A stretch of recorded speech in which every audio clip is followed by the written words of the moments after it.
Hello साथियों, नमस्कार। स्वागत है आप सभी का। कैसे हैं आप सब? उम्मीद करते हैं आप सभी अच्छे होंगे। दोस्तों, आज के इस वीडियो में हम बात करेंगे भारत की 100 जरूरी नदी घाटी परियोजनाओं का भाग 2, जिसका एक भाग हम पहले भी कर चुके हैं। तो कुछ महत्वपूर्ण सवाल इस वाले पार्ट में भी हम करेंगे जो आपके एग्जाम के लिए बहुत जरूरी हैं, आपके आगामी परीक्षा में आ सकते हैं। तो बिना टाइम वेस्ट किए पहला सवाल आपके स्क्रीन पर है। कोसी परियोजना किस नदी पर स्थित मानी जाती है? गंडक नदी पे, घाघरा नदी पे, कोसी नदी पे या फिर हुगली नदी पे? तो आप इसे ध्यान रखिएगा। आपकी कोसी परियोजना कोसी नदी पर स्थित मानी जाती है। अगला सवाल है, थीन बांध परियोजना किस नदी पर स्थित मानी जाती है? व्यास, रावी, रंगीत और सतलुज। सवाल नंबर 2 है, आंसर की बात करेंगे। आपकी थीन बांध परियोजना रावी नदी पर स्थित मानी जाती है। कोयल कारो परियोजना किस नदी पर स्थित मानी जाती है? आपकी कोयल कारो परियोजना, आपके पास विकल्प हैं कोयल और कारो, स्वर्णरेखा, दामोदर, मयूराक्षी। सवाल नंबर 3 है, उत्तर आपका ए हो जाएगा, यानी कोयल और कारो आपका सही है। अगला सवाल है, बगलिहार परियोजना किस नदी पर स्थित मानी जाती है? झेलम, सिंधु, सतलुज और चेनाब।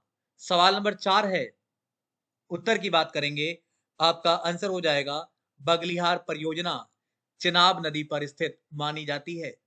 अगला सवाल है, पार्वती घाटी परियोजना किस नदी पर स्थित मानी जाती है? पार्वती, ब्राह्मणी, मांडवी और शारदा। 5 नंबर के आंसर की बात करेंगे, आपका ए सही है, यानी कि पार्वती। अगला सवाल है, नाथपा झाकड़ी जल विद्युत परियोजना किस नदी पर स्थित मानी जाती है? गंगा, दामोदर, सतलुज और लूनी। सवाल नंबर 6 के आंसर की बात करेंगे, आपका सतलुज यहाँ पे सही हो जाएगा। अगला सवाल है, मैटूर बांध परियोजना किस नदी पर स्थित मानी जाती है? कावेरी, कृष्णा, गोदावरी और मंजिरा। 7 नंबर के आंसर की बात करेंगे, आपका ए सही है, कावेरी। नेक्स्ट आइए, भीमगढ़ बांध किस नदी पर स्थित माना जाता है? वैनगंगा, भीमा, भाभा और चंबल। 8 नंबर के आंसर की बात करेंगे, आपका ए सही है यहाँ पे, वैनगंगा। अगला सवाल है, पारा पलर सिंचाई परियोजना किस नदी पर स्थित मानी जाती है? पारा पलर सिंचाई परियोजना कलपोंग, गोदावरी, स्वर्णरेखा और जो भी है। 9 नंबर के आंसर की बात करेंगे, आपका डी सही है। अगला सवाल है, रंगित जल विद्युत परियोजना किस नदी पर स्थित मानी जाती है? रावी, रंगित, तीस्ता और धनसिरी। सवाल नंबर 10 के आंसर की बात करेंगे, आपका यहाँ पे बी सही है, रंगित। आप इसे याद रखें। अगला सवाल है, संजय विद्युत परियोजना किस नदी पर स्थित मानी जाती है? भाभा, वैनगंगा, भीमा और चंबल। बढ़िया सवाल है। 11 नंबर के आंसर की बात करेंगे, आपका ए हो जाएगा, भाभा। संजय विद्युत परियोजना, आप इसे जरूर याद रखिएगा। चलिए नेक्स्ट आइए। अगला सवाल है, पोलावरम बांध परियोजना किस नदी पर स्थित मानी जाती है? गोदावरी, कलपोंग, कृष्णा और मंजिरा। सवाल नंबर 12 के आंसर की बात करेंगे, आपका आंसर यहाँ पे गोदावरी हो जाएगा। पोलावरम बांध परियोजना गोदावरी। आइए, तुलबुल परियोजना किस नदी पर स्थित मानी जाती है? झेलम, रावी, व्यास और चिनाब। तुलबुल परियोजना को लेकर बात करेंगे। 13 नंबर सवाल है, आंसर आपका ए हो जाएगा, झेलम। नेक्स्ट आइए, कोल डैम परियोजना किस नदी पर स्थित मानी जाती है? कोल डैम परियोजना कृष्णा, दामोदर, गोदावरी और सतलुज। सवाल नंबर 14 है, आंसर आपका डी हो जाएगा, यानी कि सतलुज सही है। अगला सवाल है, उरी डैम परियोजना किस नदी पर स्थित मानी जाती है? उरी डैम परियोजना चेनाब, झेलम, कृष्णा और रावी। सवाल नंबर 15 के आंसर की बात करेंगे, आपका जवाब हो जाएगा बी। बी मतलब झेलम सही है। आगे बढ़ेंगे, कल्लनई एनीकट परियोजना किस नदी पर स्थित मानी जाती है? कावेरी, पेन्नार, कृष्णा और गोदावरी। 16 के आंसर की बात करेंगे, ए आपका करेक्ट है। अगला सवाल है, गांधी सागर परियोजना किस नदी पर स्थित मानी जाती है? नर्मदा, चंबल, यमुना और साबरमती। 17 नंबर के आंसर की बात करेंगे, आपका बी सही है, चंबल। सरहिंद नहर परियोजना किस नदी पर स्थित मानी जाती है? सतलुज, सिंधु, व्यास और गंगा। 18 नंबर के जवाब की बात करेंगे, आपका ए सही, यहाँ पे ध्यान रखिएगा। शारदा नहर परियोजना किस नदी पर स्थित मानी जाती है? गोमती, यमुना, गंगा और राप्ती। 19 के आंसर की बात करेंगे, आपका गोमती यहाँ पे सही है, ध्यान रखिएगा। आगे बढ़ते हैं। चमेरा जल विद्युत परियोजना किस नदी पर स्थित मानी जाती है?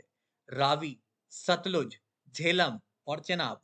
20 नंबर के जवाब की बात करेंगे, आपका ए सही है। संकोस परियोजना किस नदी पर मानी जाती है? तीस्ता, दिबांग, संकोस और ब्रह्मपुत्र। बड़ा इंपॉर्टेंट है। उत्तर की बात करेंगे, आपका सी हो जाएगा। संकोस परियोजना संकोस नदी। जायकवाड़ी परियोजना किस नदी पर मानी जाती है? गोदावरी, कृष्णा, कावेरी और पूर्णा।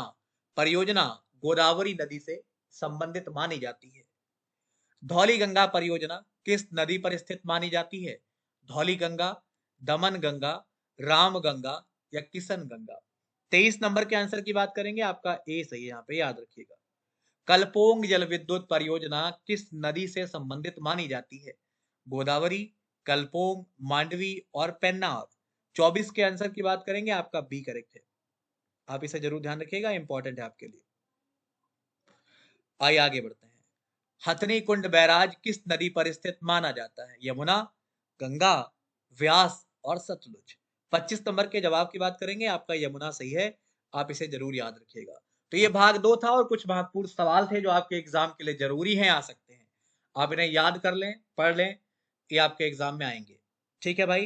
इसके अलावा अगर आपने मुझे अभी तक अनअकैडमी पर फॉलो नहीं किया है तो आप मुझे फॉलो कर सकते हैं, और दीपक कुमार सिंह के नाम से आप फॉलो करेंगे, जहां पर आपको इंडिया के टॉप एजुकेटर से पढ़ने का मौका मिलेगा। ठीक है भाई, तो ये बड़ा इंपॉर्टेंट रहेगा। आगे बढ़ते हैं, इसको और जान लें।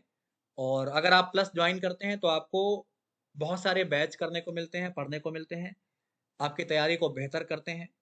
और अगर आप प्लस ज्वाइन करते हैं तो आपको अनअकैडमी आज का डाउट मिलता है, जहाँ पे आप अपने डाउट्स क्लियर कर सकते हैं। ठीक है भाई। और बाकी चीज़ें अगर आपको प्लस ज्वाइन करना है तो आप हमारा कोड यूज़ करिए, दीपक सिंह YT10, और इसके द्वारा आपको मैक्सिमम डिस्काउंट मिल जाएगा। DEEPAKSINGH YT10। बाकी बात करेंगे आपसे हम अपने अगले वीडियो में, जो हमारा थर्ड पार्ट होगा, उसमें मिलते हैं आपसे। तब तक के लिए बाय बाय, नमस्कार, टाटा।